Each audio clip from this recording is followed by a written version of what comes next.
তো কালকে এসে নিয়ে আমাদের যে রুমটা দিয়েছিল, রুমটা আমাদের একটুকুও ভালো লাগেনি, সেটা আমরা কিন্তু কমপ্লেন করেছিলাম যে রুমটা আমাদের একটুকু ভালো লাগেনি। যেহেতু আমরা 3 জন আছি, তো আজকে কিন্তু আমাদের সেই রুমটা চেঞ্জ করে দিয়েছে। গেস্ট ছিল, গেস্ট খালি হয়ে গেছে, তাই কিন্তু আমাদের চেঞ্জ করে এত একটা সুন্দর রুম দিয়েছে, তোমরা ভাবতেও পারবে না। চলো তাহলে রুমটা দেখিয়ে দিই তোমাদেরকে।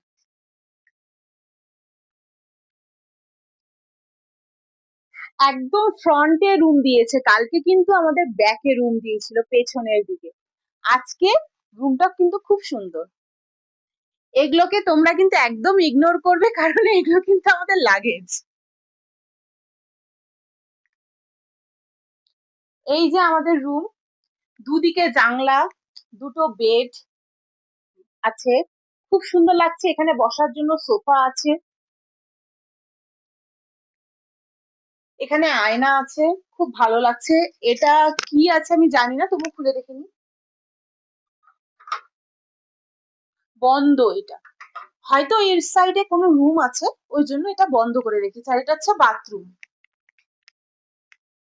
বাথরুমে কোমোড আছে, গিজার আছে, বেসিন আছে, একটা আয়না আছে।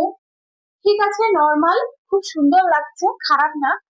কিন্তু গতকাল যেটা আমাদের রুম দিয়েছিল, রুমটা একদমই বাজে ছিল। রুমটার খাটগুলো ছিল ছোট ছোট। কিন্তু হ্যাঁ, আর একটা কথা, আমরা যে ব্রিটিশ বাংলোতে এসেছি, বাংলো নাম্বার 3, এটাতে কি পুরনো কি নতুন আমি কিন্তু কিছুই বুঝতে পারছি না, কোনটা ব্রিটিশদের আমলে বা কোনটার মধ্যে কি আছে আমরা কিন্তু কিছুই বুঝতে পারছি না।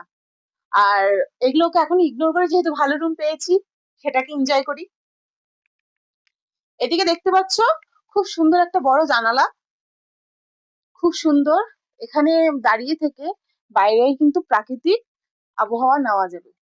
আর এইদিকেও একদম বেডের পাশে কিন্তু জানালা আছে, এই সাইডে জানালা আছে।